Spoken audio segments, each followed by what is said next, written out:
Follia e paura in un supermercato di Montebelluna. Giovane tunisino scoperto rubare merce, prende a calci le porte, aggredisce due anziani clienti. La direttrice, l'uomo bloccato dai carabinieri, era stato già arrestato un mese fa.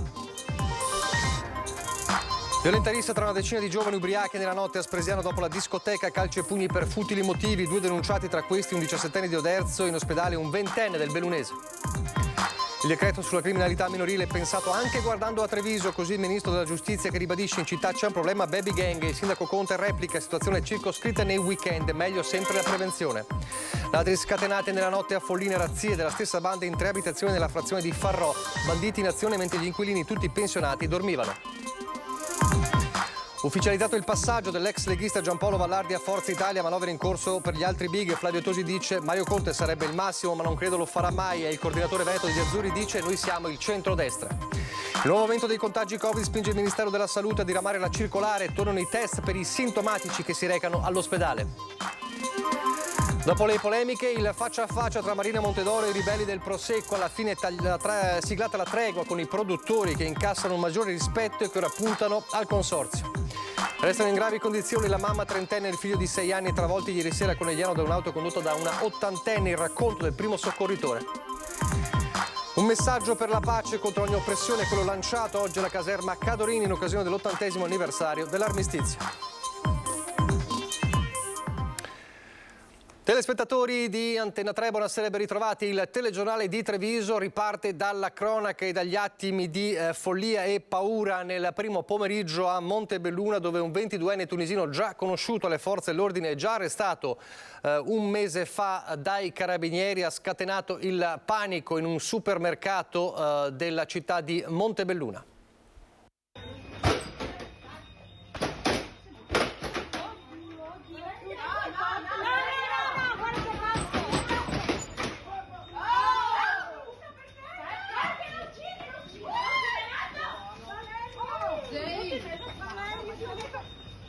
Gli istanti di follia. In queste immagini, minuti di terrore vissuti da clienti e dipendenti del Prixi di via Marco Polo a Montebelluna.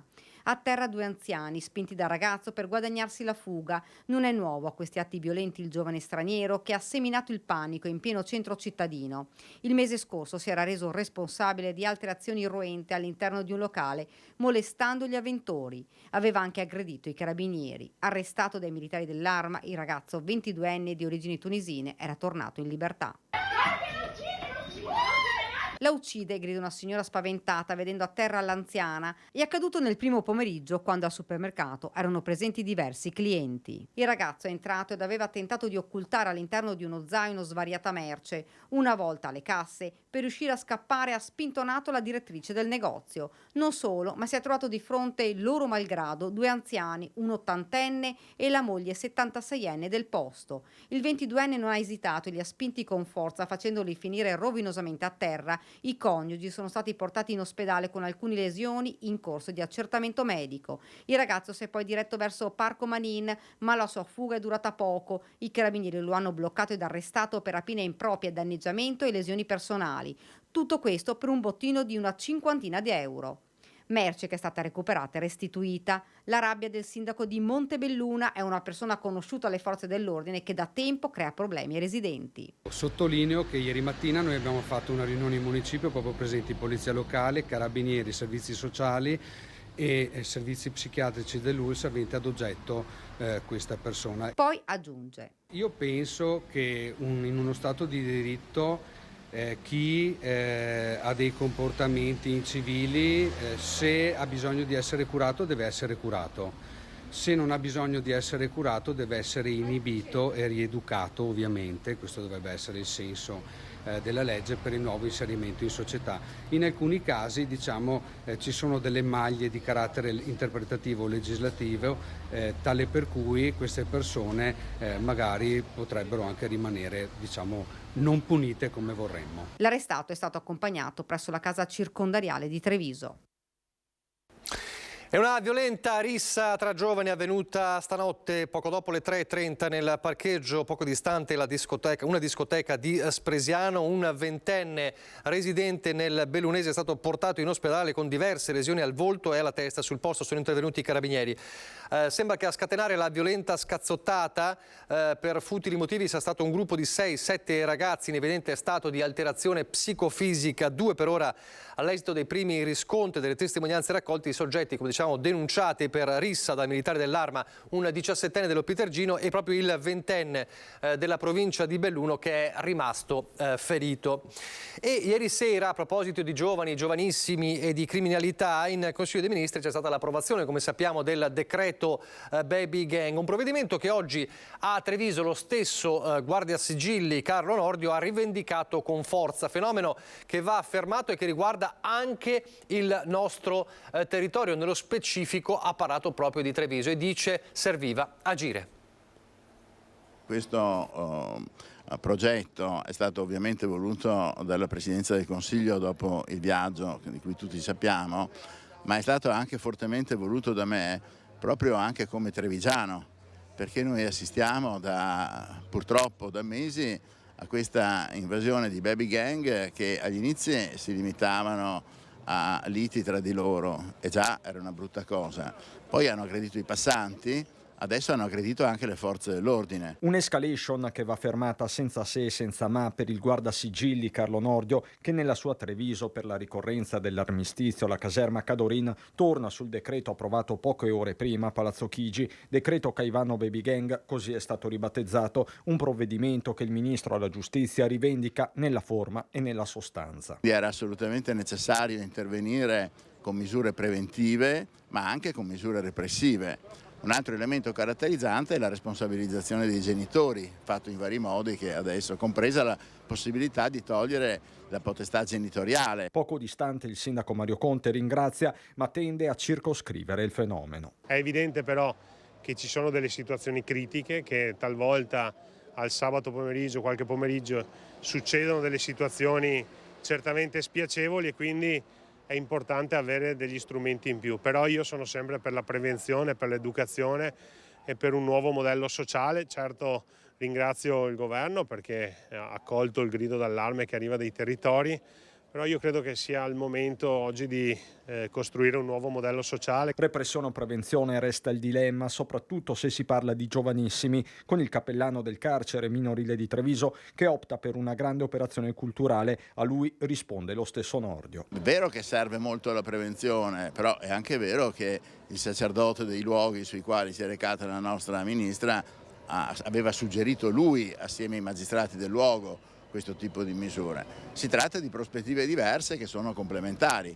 Serve l'educazione prima di tutto, serve la prevenzione, ma serve anche la repressione, perché lo Stato deve dimostrare di esistere e di assistere anche le vittime. Lo ha citato Cristian Arboite nel servizio Don Otello Bisetto, cappellano del carcere minorile di Treviso, che nel prossimo servizio entra nel vivo della questione. Serve la prevenzione, dice, i giovani sono sempre più soli e smarriti e l'allarme, dice, riguarda soprattutto i minori stranieri non accompagnati. Sentitelo. Invece di spendere soldi nella repressione, che sappiamo benissimo quale risultato darà, spendiamo i soldi per una seria politica di integrazione, di educazione, di prevenzione nelle scuole e in tutti gli ambiti, diciamo, della società, dove i minori possono effettivamente ritrovare il senso della cittadinanza. È una proposta fatta direttamente al governo, quella di Don Otello Bisetto, da 6 anni cappellano al carcere minorile di Treviso e oggi parroco anche a Musile. A Santabona la sezione è riaperta a luglio, conta attualmente 10 ospiti, 7 dei quali stranieri, numeri che si spiegano facilmente. È chiaro che gli stranieri, e a maggior ragione gli stranieri non accompagnati, non avendo dietro una famiglia o comunque un sostegno, è chiaro che il carcere diventa il primo luogo dove si arriva. Poi ovviamente anche loro vengono avviati nel percorso delle pene alternative, ma io vedo chiaramente che in carcere arrivano loro. Minori stranieri non accompagnati, ma anche italiani di seconda generazione con problemi di integrazione e poi ragazzi del posto che per cercare un'identità entrano nelle cosiddette baby gang. Di certo c'è una tendenza generale. Non ho in mano le statistiche esatte, però ho riscontrato certamente che l'età media si sta abbassando dei minori che arrivano in carcere. È chiaro che i minori stranieri non accompagnati abbassano la media perché sono minori, ma in generale vedo che i reati, anche la gravità dei reati, e credo che questo dipenda dal fatto, dalla scarsa consapevolezza del minore che sta compiendo un reato. Se io voglio rieducare, metto in campo tutti i mezzi per fare in modo che i centri sociali funzionino, che le assistenti sociali abbiano i mezzi per farlo, che gli educatori e le comunità, gli operatori di strada abbiano i mezzi economici per poter fare la loro azione, e sicuramente il livello di devianza diminuirà. Poi ovviamente Treviso non è Napoli, quindi è fattibile, credo io.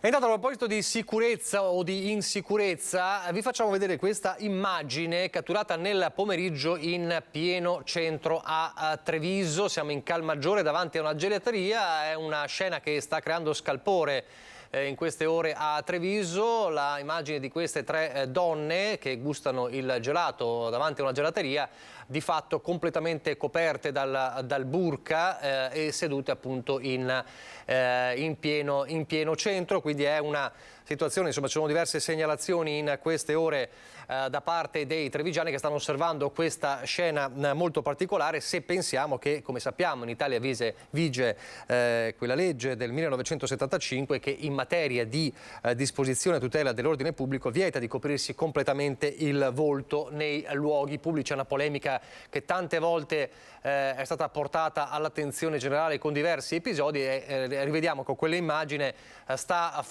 creando, diciamo, un po' di scalpore a Treviso. Se vogliamo rivedere l'immagine delle tre donne sedute di fronte al Calmaggiore, ecco, di fronte alla gelateria in Calmaggiore, ecco, questo è l'istantanea che racconta un po' di questa situazione del pomeriggio in pieno centro a Treviso.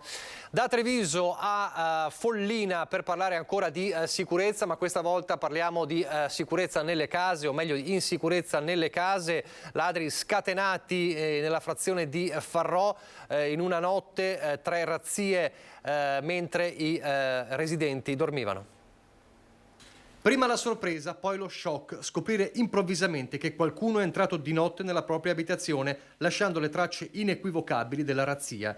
Già difficile da accettare per chiunque, figuriamoci per 3 anziani, un uomo e 2 donne tra i 70 e gli 80 anni, 3 abitazioni diverse nella stessa zona, la frazione di Farrò a Follina, dove nella notte la medesima banda in poco tempo ha compiuto 3 razzie fotocopia. Il foro praticato sugli infissi, poi il raid nelle abitazioni, mentre gli inquilini dormivano. Piccole somme di denaro trovate nei portafogli e in un contenitore, poi la fuga indisturbati, finché stamattina i pensionati si sono accorti del raid. Nello spavento, l'unica consolazione è che fortunatamente non si siano accorti di quanto stava accadendo e non abbiano sorpreso i malviventi in azione, con le conseguenze anche gravi che tante volte la cronaca recentemente ha raccontato. Ora i carabinieri stanno indagando per risalire la banda, che probabilmente stava monitorando da tempo la zona dove colpire.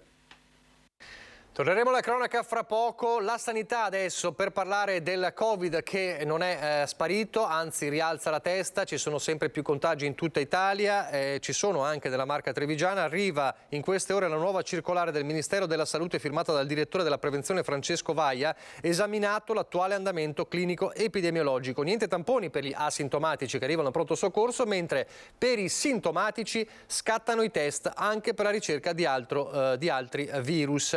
Previsto anche il tampone nei trasferimenti da una struttura all'altra nelle RSA. In caso di sintomi si indica di evitare l'ingresso nelle strutture sanitarie. Il test, continua la circolare del Ministero della Salute, è indicato anche non solo per i sintomatici, ma anche per i pazienti che dichiarano di aver avuto contatti stretti con un caso confermato di Covid con esposizione negli ultimi 5 giorni. Inoltre, oltre all'indicazione per i visitatori e accompagnatori che presentano i sintomi di evitare di accedere alle strutture sanitarie, la circolare indica anche la necessità per gli operatori sanitari con sintomi compatibili con il Covid di evitare di accedere in setting assistenziali sia di degenza che ambulatoriali dove sono presenti pazienti immunocompromessi e fragili secondo le modalità e le procedure adottate dalle direzioni delle strutture. Insomma, il governo, il Ministero della Sanità sta sostanzialmente dicendo serve prudenza perché il quadro epidemiologico clinico comincia a essere importante per un Covid che a quanto pare non è sparito.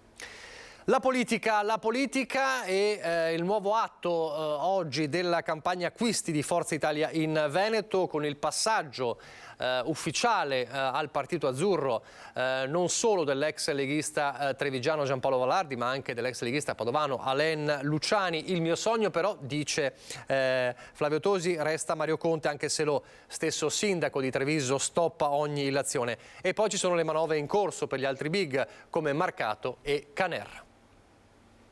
Ma Mario Conte sarebbe un grandissimo, non succederà perché con Mario è una conoscenza trentennale, però non è di Forza Italia, è della Lega, ma è un bravissimo sindaco. Però mai dire mai in politica. No, ma guardi, lo escluderei tranquillamente, anche se, ripeto, mi piacerebbe perché è molto molto bravo. Lancia quasi il cuore oltre l'ostacolo Flavio Tosi alla fine di un'estate che ha segnato ingressi importanti tra le file di Forza Italia. Nel capoluogo della Marca, per dare il benvenuto all'ex leghistissimo Giampaolo Vallardi, Tosi ha prima incontrato lo stesso sindaco e presidente ANCI, oggetto del desiderio politico. Conte dal canto suo ringrazia per i complimenti ma stoppa ogni illazione. Il saluto con Flavio Tosi è stato un saluto istituzionale di cortesia e anche di amicizia, però null'altro, quindi non c'è stata nessuna richiesta e non ho alcuna intenzione di cambiare partito. Resta un sogno. Per Flavio Tosi resta un sogno. E chissà se resterà un sogno anche l'approdo di altri big leghisti. Roberto Marcato, il nome più ricorrente, mentre si fanno anche quelli di Federico Caner e Giampaolo Bottacin. Chiaro che anche solo un sì potrebbe tramutarsi in un terremoto politico, visti i ruoli chiave nella giunta regionale. Sono nomi che corrispondono a quelli identikit perché sono tutte persone capaci di governare.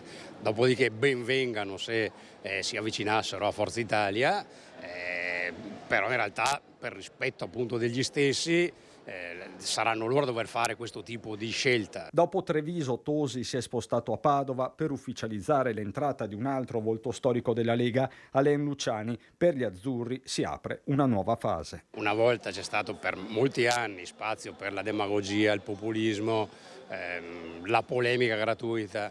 Adesso sta tornando anche negli elettori la voglia di serietà, concretezza, di capacità di governo. E quindi Forza Italia sta tornando a crescere come partito centrale della coalizione di centrodestra, fondatore del centrodestra, che avvicina e chiede ad amici che abbiano capacità, competenza e credibilità e diano risposta al territorio di avvicinarsi a Forza Italia. Allora, il protagonista della mattinata a Treviso, Giampaolo Vallardi, sentiamo le sue parole. Vallardi essere cambiato o la Lega? Ma io credo alla Lega, della Lega è rimasto solo il nome, di quei valori che mi hanno fatto 28 anni di storia, almeno dal mio punto di vista, perché poi è soggettiva la cosa, non mi sentivo più a casa mia e quindi ritengo che della Lega sia rimasto solo il nome. È tranchant Giampaolo Vallardi nel giorno dell'addio alla Lega e dell'entrata in Forza Italia. Nello sliding door della politica, l'ex presidente della Commissione Agricoltura al Senato ribadisce le sue priorità. Nel partito sarà referente del settore primario. Continuo a fare quello che mi piace, seguirò le competenze per quanto riguarda l'agricoltura e le energie rinnovabili, i due temi che assolutamente hanno bisogno di molto impegno, di molta vicinanza nei confronti degli agricoltori. C'è bisogno di molta attenzione ma anche di molte risposte, quelle risposte che sono state per il passato anche promesse diverse volte ma che tardano ad arrivare. È una persona che accogliamo a braccia aperte, ma ripeto soprattutto che starà vicino agli amministratori, perché noi vediamo sempre il mondo del Prosecco che oggi va e tra l'altro va accompagnato in un periodo difficile in cui tra i consorzi c'è anche un litigio che non riusciamo a capire. Bisogna riportare un po' di quiete, bisogna fare tutti un passo indietro. Agricoltura e Prosecco a parte, l'obiettivo anche nella Marca è duplice, europee e amministrative della prossima primavera. Anche nel 2024 vedremo nuovi sindaci di Forza Italia, molti sindaci del mondo civico che si avvicinano. Ricordiamo che in provincia di Treviso ormai ci sono oltre 30 sindaci di centrodestra che fanno riferimento ai moderati, per cui anche a Forza Italia, e da questo ripartiamo. Ritorniamo alla cronaca, restiamo però a Conegliano. Abbiamo visto poco fa il sindaco Fabio Chies, perché restano in gravi condizioni la mamma trentenne e soprattutto il figlio di 6 anni, travolti ieri sera in città a Conegliano da un'auto condotta da una ottantenne. Il racconto del primo soccorritore. Chiama un'ambulanza perché c'è stato una persona, sono 2 persone che sono state investite. Allora io esco dalla cucina, esco in strada e vedo la signora e vedo il bambino poverino che erano tutti e 2 sul marciapiede. Le salviette del bar testimoniano i primi soccorsi prestati ieri lungo via Madonna di Lourdes a Conegliano ad una mamma di 30 anni e al suo bambino di 6, investiti da una Renault Captur condotta da una ottantenne della zona. Mamma e bimbo di origini nordafricane avrebbero deciso di attraversare in questo punto la strada che collega la città al Felletano e a Tarso, mentre sopraggiungeva da nord la Renault con l'ottantenne che ha dichiarato di non aver visto le persone scendere dal marciapiede. Inevitabile l'impatto, con i 2 corpi che sono volati sul cofano dell'auto sfondando il parabrezza per poi ricadere sull'asfalto. Tutto questo ad appena una decina di metri dalle strisce pedonali in una zona comunque ben illuminata. Le strisce pedonali sono tanto illuminate, quelle sì, quelle sono illuminate. Però non si sa se erano effettivamente sulle strisce oppure prima delle strisce. Questo nessuno lo sa, io sono men che meno. Comunque tu hai dato una mano subito. Io per quel che ho potuto fare sì, ho chiamato l'ambulanza. Ma le condizioni erano gravi? Io ho visto il bambino che aveva un ematoma qua, la mamma non sono riuscita a vederla più di prima, cioè più di tanto. Poi in un primo momento il bambino non si muoveva e dopodiché ho visto ha cominciato a muoversi, si vede che in un primo momento era svenuto e poi dopodiché ha ripreso i sensi. Immediato trasferimento in ambulanza al vicino ospedale di Conegliano, dove il bimbo successivamente è stato trasferito alla terapia intensiva dell'ospedale pediatrico di Padova. Madre e bimbo, pur in gravi condizioni, non sarebbero in pericolo di vita. Da Conegliano a Valdobbiadene torniamo a parlare della guerra del Prosecco. Come abbiamo annunciato ieri, questa mattina in municipio a Valdobbiadene si è tenuto l'incontro tra l'associazione Colline UNESCO e i rappresentanti del comitato di oltre 200 viticoltori che contestano la volgarizzazione del Prosecco superiore, chiedendo maggiore distinzione per il territorio di produzione. Vediamo come è andato questo incontro. C'è chi dice che siete un fuoco di paglia che poi rientrerà tutto. Ma vediamo se il fuoco arderà per molto tempo, e me lo auguro, perché i produttori sono convinti di quello che stiamo facendo e portiamo avanti il territorio e il malcontento del territorio. Che tutti si affannino a evitare che dal fuoco di paglia scaturisca l'incendio dell'intera denominazione del Prosecco superiore lo si è visto questa mattina dalle 10 davanti al municipio di Valdobbiadene, dove la presidente dell'associazione Colline UNESCO, Marina Montedoro, ha incontrato i rappresentanti del nascente comitato subito nominato dei 200 ribelli. Il primo a varcare la soglia è Ivo Nardi, produttore e rappresentante della Camera di Commercio, che non ha voluto rilasciare dichiarazioni, mentre soprattutto da Lodovico Giustiniani, in rappresentanza del consorzio DOCG Superiore Conegliano Valdobbiadene, è stata ribadita la volontà di ricucire l'ennesimo strappo. Fa da pompiere oggi? No, è una bella giornata oggi. Beh, vabbè, d'accordo, è una bella giornata, però fare un po' da pompiere perché no. Qua dice che sta vedendo fuori un incendio alla DOCG. Non penso che facilmente ci chiariamo. Secondo lei comunque, diciamo così, le dimostranze sono giuste? Beh, diciamo che nell'ultimo periodo c'è un po' di confusione, per cui è tutto parte da tanti anni, insomma, perché dal 2009, da quando c'è stato, diciamo, un cambio importante, tutto questo, insomma, ha portato a dover mettere in fila le cose. Il riferimento è all'origine, ovvero al decreto ministeriale che ha istituito le denominazioni del Prosecco, innescando qualche confusione che sta portando ad una rottura all'interno della DOCG Conegliano Valdobbiadene. Anche i sindaci cercano di metterci una pezza? Certo, sempre, bisogna sempre. È il nostro compito cercare di mediare. Insomma, fate voi da pompieri per questo incendio? Ma non c'è nessun incendio, è una normale discussione, dai. Incontro a porte chiuse che alla fine ha prodotto un comunicato condiviso nel quale si riparte da oggi per ribadire una distinzione chiara tra questo territorio e il relativo Prosecco qui prodotto e gli altri con relative denominazioni. Insomma, pace, o forse meglio dire tregua fatta tra l'Associazione UNESCO e il Comitato dei 200, mentre resta ancora aperto il fronte del consorzio. Un incontro qui con le Colline UNESCO, a quando un incontro chiarificatore anche con il consorzio?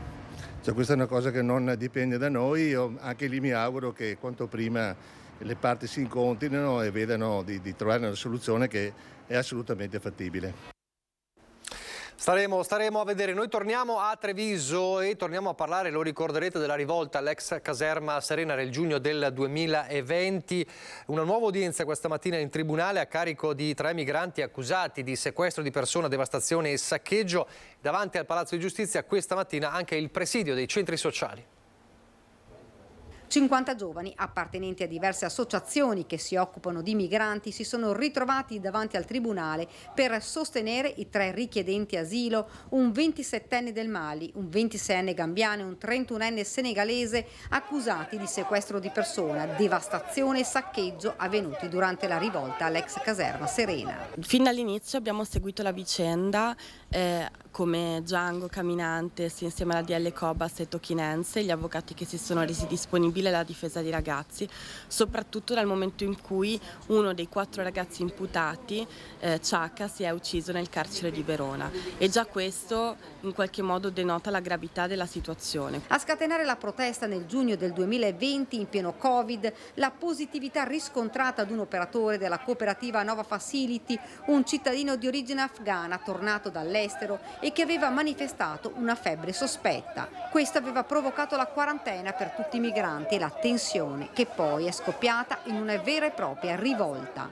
Magaia Righetto precisa. Nessuno si è fatto male, questo è stato dichiarato da tutti, sia dall'accusa che dalla difesa. Nessuno si è fatto male, non si possono rischiare 15 anni di carcere per una protesta quantomeno comprensibile. A parlare in aula 2 testi per la difesa, a raccontare la situazione e il clima in quel periodo all'ex caserma, il referente dell'associazione Cobas, Sergio Zulian. Ha raccontato che sostanzialmente erano state rilevate delle criticità rispetto ai protocolli che dovevano essere osservati, alle procedure che dovevano essere rispettate all'epoca, anche con riferimento alla quarantena che quell'operatore pakistano che poi ha costituito il focolaio che ha fatto scatenare la rivolta avrebbe dovuto osservare. I 3 migranti rischiano fino a 15 anni di carcere. L'udienza è stata rinviata. All'esito il Presidente ha ritenuto di visionare con maggiore attenzione i filmati, quindi di non chiudere l'istruttoria come avevamo, come era stabilito, perché oggi in teoria si sarebbe dovuto discutere e concludere. Il Presidente ha ritenuto di voler rivedere approfonditamente i video e di discuterlo poi il 6 ottobre. Il 6 ottobre ci sarà un nuovo presidio davanti al Tribunale. Adesso pochi istanti di pubblicità, poi ancora la cronaca da Treviso.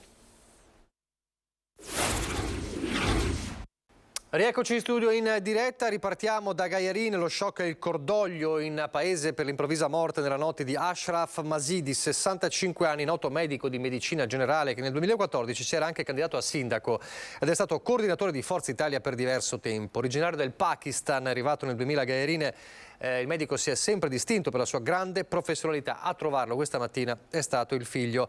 C'è una nota dell'ULSS 2 che dice: porgiamo le più sentite condoglianze alla famiglia e si rassicura l'utenza che l'assistenza medica sarà garantita dalla dottoressa Veronica Zaccariotto, medico già operante a Gaiarin, e dal dottor Luca Bagnarol, medico che avvierà l'attività lunedì 11 settembre. A seguito dell'improvviso lutto, l'azienda sanitaria, al fine di garantire con tempestività l'assistenza medica agli assistiti del dottor Masih, provvederà poi a assegnare direttamente il nuovo medico, fatta salva, scrive l'ULSS, la facoltà dell'assistito di effettuare una diversa scelta. C'è questo lutto improvviso a Gaiarin per un medico molto conosciuto. A proposito di sanità, dal mondo dei fisioterapisti, oggi che è la giornata mondiale della fisioterapia, una precisa richiesta alla Regione.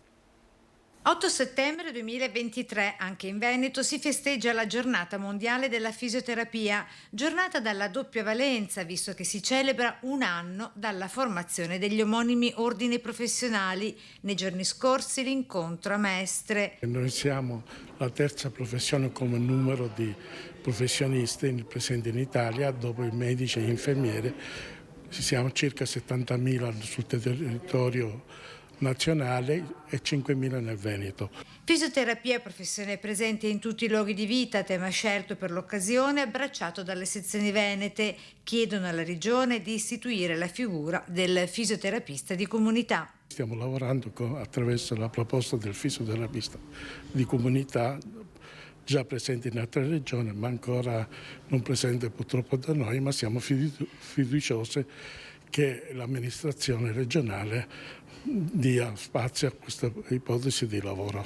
I fisioterapisti, professione che in ambito riabilitativo si occupa tanto di bimbi quanto di adulti, prevenendo o curando problemi legati all'apparato muscoloscheletrico, neurologico o viscerale. Attraverso questa giornata vogliamo proprio avvicinarci alla popolazione, ai cittadini, a far capire come rivolgersi a un fisioterapista, come riconoscere che il fisioterapista a cui si rivolgono è effettivamente un iscritto all'ordine professionale. Un messaggio per la pace, torniamo a Treviso, e contro ogni oppressione, quello lanciato oggi alla caserma Cadorin in occasione dell'80° anniversario dell'armistizio. Quel giorno, l'8 settembre 1943, venne anche chiuso il campo di internamento presente nello stabile, dove tra il 42 e il 43 vennero internati quasi 20.000 civili, soprattutto di nazionalità slovena e croata. Una pagina dolorosa della nostra storia che non dobbiamo dimenticare, ha detto il sindaco Mario Conte. Una condanna ferma nei confronti del nazifascismo, arrivata anche dal ministro Carlo Nordio, presente alla cerimonia, l'abbiamo visto nei servizi precedenti. La giornata è stata organizzata dall'Istresco, l'Istituto per la Storia della Resistenza, in collaborazione con il 33° Reggimento e il Comune di Treviso, presenti anche tanti consiglieri comunali. E adesso torniamo a Conegliano, parliamo di un diario per dare il buon esempio con lo sport, il buon esempio ai giovani. È stata presentata questa iniziativa dedicata alla scuola che vede coinvolte le 4 aziende dei multiservizi ai cittadini della sinistra Piave. Un diario per 17.000 studenti è quello promosso da Savno, Ascotrade, Alto Trevigiano Servizi e Piave Servizi e presentato oggi a Conegliano. Ma cosa c'entra una multi-utility con le scuole e con i ragazzini e con i diari? Ragazzi, non fate una domanda, questa è una domanda seria che va risposto seriamente. I ragazzi sono il nostro futuro, quindi con questo si è detto tutto. Ecco, voi non è il primo anno che fate questa iniziativa, adesso addirittura ci sono delle altre multi-utility che vi stanno seguendo. Ma l'attività che ho cominciato l'altro anno deve coinvolgere anche gli altri, perché tutte le multi-utility del territorio devono essere partecipi a questa storia. Non voglio la primo genere, no, non serve questa cosa qui. Serve solo essere uniti, fare squadra e dimostrare ai ragazzi che con la squadra si vince. Esempio calzante anche per il tema di questo diario, con lo sport declinato con 20 testimonial. Cosa significa riuscire a raccontare queste storie a queste giovani generazioni in un momento in cui addirittura vengono fuori delle leggi per aumentare la coercizione perché questi ragazzi non hanno insegnamenti? Significa dare un segnale importante. Da un lato appunto ci vuole la coercizione per chi sbaglia, però dall'altro ci vuole anche la formazione, l'educazione, la cultura. Quindi tramite lo sport noi speriamo di veicolare questi valori all'interno della scuola per formare le generazioni del domani. Discipline, protagonisti e soprattutto storie come quella di Bernardo Bernardini, che a 19 anni causa incidente rimane in sedia a rotelle e dopo 16 anni è diventato campione di triathlon. Ho imparato a parafrasare la frase di Le Coubertin che l'importante non è vincere ma partecipare con uno spirito vincente. Per cui cercare sempre di dare il meglio di noi stessi e quello è ciò che ho ritenuto e che ho trovato appagante in tutta la mia esperienza. Ma la storia più coinvolgente raccontata nei diari è di Agnese, l'unica bambina nella squadra del mini rugby Vittorio Veneto. Che ci fai tu in una squadra di rugby? Ci vengo per giocare e farmi nuovi amici e diventare brava in quello sport. Che cosa ti sta insegnando questo sport? Di non lamentarsi mai. Complimenti davvero ad Agnese. Adesso invece vediamo che tempo farà nel weekend. È venerdì, quindi ce lo dice come sempre il nostro generale Giancarlo Iannicelli. Una vasta area anticiclonica di alta pressione interessa tutta l'Europa, è evidente dalla carta del tempo. È un'alta pressione livellata, quindi si presuppone durerà diversi giorni. Vedete come le perturbazioni tutt'al più interessano le coste nord europee, lontane da noi, quindi nessun effetto. Presto detto, quindi un fine settimana, ma anche i giorni a seguire, con tempo soleggiato, un prolungamento di vera estate. Prevediamo infatti su Treviso, ma su tutto il Trevigiano, cielo in prevalenza sereno per sabato, per domenica, qualche annuvolamento soltanto sui rilievi, nulla più, ma il tempo soleggiato durerà anche per gran parte della prossima settimana. Probabilmente qualcosa cambierà a fine della prossima settimana, ma è tutto da vedere. I venti con questa situazione sono molto deboli, direzione variabile, un po' di brezza sulle coste, e le temperature, le massime sono ben al di sopra del normale di questo periodo. Infatti prevediamo 29-30 gradi, 31 anche domenica, poi si assesteranno intorno ai 29-30 gradi, le minime tra i 16 e i 18 gradi. Naturalmente situazione favorevole allo stato del mare, poco mosso, quasi calmo. È tutto. E noi andiamo nel Bellunese.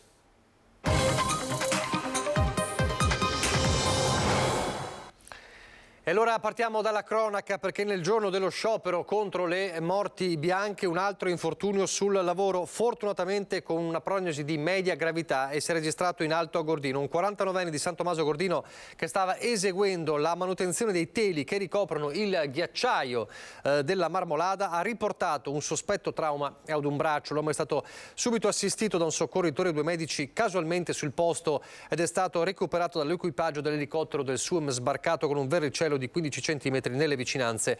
Imbarellato e issato a bordo, il 49enne è stato trasportato all'ospedale di Belluno per le cure del caso. Proprio oggi, nel giorno dello sciopero contro le morti bianche, dopo la tragedia avvenuta appunto sulla seggiovia, lo ricorderete. Ed è stata una settimana terribile anche sul fronte degli incidenti mortali in montagna. Si è rischiata un'altra tragedia, sospesa a 15 metri da terra poco dopo il decollo con il suo parapendio dal Monte Dolada in Alpaguna. Disavventura per una 19enne della Repubblica Ceca che ha perso il controllo della vela ed è finita tra gli alberi di un bosco di Larici. Il fatto è accaduto nel tardo pomeriggio di ieri. A dare l'allarme è stato il gestore del rifugio Dolada. In zona è arrivata anche una squadra del soccorso alpino con tecniche di free climbing. I soccorritori hanno raggiunto la ragazza, che è stata assicurata e calata a terra, fortunatamente incolume. La sanità in primo piano, il primo semestre del 2023 con l'ospedale di Agordo che fa il primo bilancio di questa annata. Ospedale Giovanni Paolo I, Papa Luciani, un ospedale che cresce in struttura, sono una mezza dozzina i milioni investiti, professionalità offerte e servizi al paziente. Siamo in un ospedale che ha un ruolo ben preciso all'interno della programmazione regionale, un ospedale di rete, un ospedale spoke, che dà le risposte previste appunto dalla programmazione, quindi risposte di carattere internistico, di carattere chirurgico, in particolare ortopedico. Ricordiamo la traumatologia che spesso appunto viene curata qui ad Agordo, pensiamo al turismo invernale. È un ospedale che però è in rete con gli altri ospedali dell'azienda sanitaria, in particolare appunto con Belluno e naturalmente con gli altri ospedali del Veneto. L'obiettivo è dare risposte di alto livello, vede l'importanza dell'ortopedica specie durante la stagione invernale e dare servizi che, grazie alle nuove tecnologie, quali la telemedicina, richiedono che il paziente debba spostarsi il meno possibile. Continuare a sentire la sanità di montagna è dimenticata, la sanità bellunese è stata dimenticata, non lo condivido assolutamente, perché la Regione del Veneto e il suo Presidente questo assolutamente non l'ha fatto in questi anni, dal 2010 adesso. Gli investimenti ci sono stati, sono investimenti importanti in termini di strutture, in termini di tecnologia. Certo, il contesto dal punto di vista delle risorse umane è un contesto particolare, ma è particolare a Belluno come è particolare a Treviso, a Padova, nel Veneto e in Italia. Parliamo della strada regionale 203 a Gordina. L'attenzione della Regione Veneto l'ha confermato la vicepresidente Elisa De Berti a seguito delle recenti chiusure per dissesti idrogeologici e caduta massi. La vicepresidente ha assicurato il completamento degli interventi di ripristino post-vaia, per i quali sono stati disposti complessivamente 17 milioni di euro, aprendo alla disponibilità di cercare una soluzione per il completamento della variante di Agordo e per la messa in sicurezza dei versanti, anche perché nell'ambito della riclassificazione della viabilità la strada passerà sotto la competenza di ANAS. E adesso parliamo di Milano Cortina. I segretari di CGIL e Cisle Will provinciali sono stati in sopralluogo all'ex colonia Eni di Borca di Cadore. L'iniziativa ha fatto seguito alla proposta di recupero del villaggio in chiave olimpica e la raccolta di firme avviata nelle scorse settimane. La scelta migliore per il villaggio olimpico di Milano Cortina 2026, che potrebbe diventare il motore di una rigenerazione economica, culturale e sociale per tutta la montagna bellunese, hanno dichiarato Sonia Bridda, Denisa Casanova e Massimiliano Paglini. Oggi non ci sono più scuse, il recupero del complesso progettato da Gellner non è più rimandabile, hanno detto i 3 segretari, forti anche dell'iniziativa della provincia di Belluno che con propria delibera approvata all'unanimità dà mandato al presidente Padrin di attivarsi in tutte le sedi possibili per chiedere alla cabina di regia di Milano Cortina 2026 di rivalutare la sua scelta sulla sede del villaggio olimpico. Leoni e draghi protagonisti a Ca' Farsetti, allora c'è un collegamento, un patto che lega Feltre con Venezia per tenere a battesimo il primo festival dell'araldica in Italia. Un'occasione unica per capire e decodificare il linguaggio e il significato storico degli stemmi che si possono scorgere su tanti beni culturali, dalle facciate delle case alle navate delle chiese, dai picchi delle cancellate agli antichi sigilli. Feltre è scesa in laguna per il battesimo ufficiale del primo Festival dell'Araldica in programma dal 4 al 15 ottobre. Un calendario ricco di spunti di interesse e di stimoli originali. Una straordinaria occasione per rinsaldare il rapporto tra Venezia e Feltre, per raccontare la storia di due città sorelle che per 4 secoli sono state parte di una stessa storia. Venezia e Feltre erano nella stessa repubblica. Scoprire le tracce veneziane, e sono tantissime a Feltre, una vera e propria Venezia fuori Venezia, la cui conoscenza è preziosa per comprendere la grandezza e l'importanza della storia della Repubblica Marciana. Riscoprire la città sotto un altro punto di vista, che è quello degli stemmi, che è quello di questa simbologia che ci hanno lasciato le famiglie nobiliari e di cui appunto tutta la città e tutto il nostro patrimonio ci parla. Il primo Festival dell'Araldica, promosso dalla città di Feltre con la collaborazione e il patrocinio tra gli altri del Ministero della Cultura, della Regione Veneto e della città di Venezia, offrirà ai visitatori uno o più appuntamenti pubblici che consentiranno di mettere a fuoco, guidati da esperti tra i più riconosciuti nel settore in Italia, simboli, evoluzioni, significati pubblici e reconditi degli stemmi. Per approfondire, appassionarsi al passato storico nostro, perché no, anche al presente e in qualche modo al futuro. L'Araldica è una scienza bellissima. E con l'Araldica ci fermiamo qui, vi lascio le previsioni del tempo. Grazie per averci seguito, arrivederci.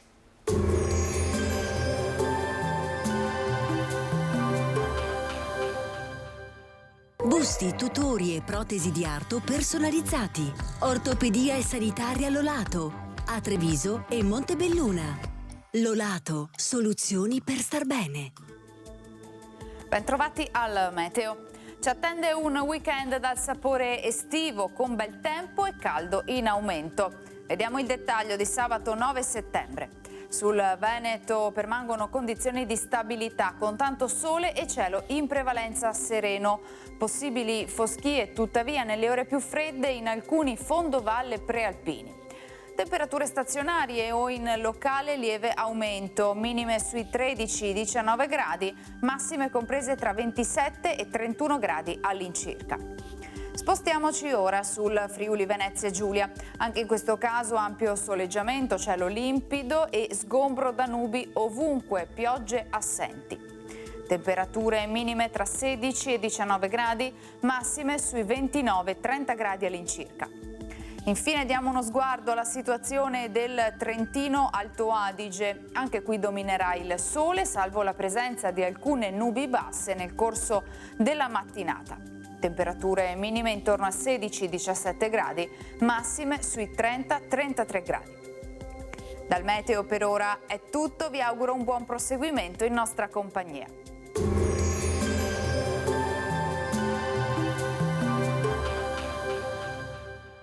Entra nel mondo Lolato.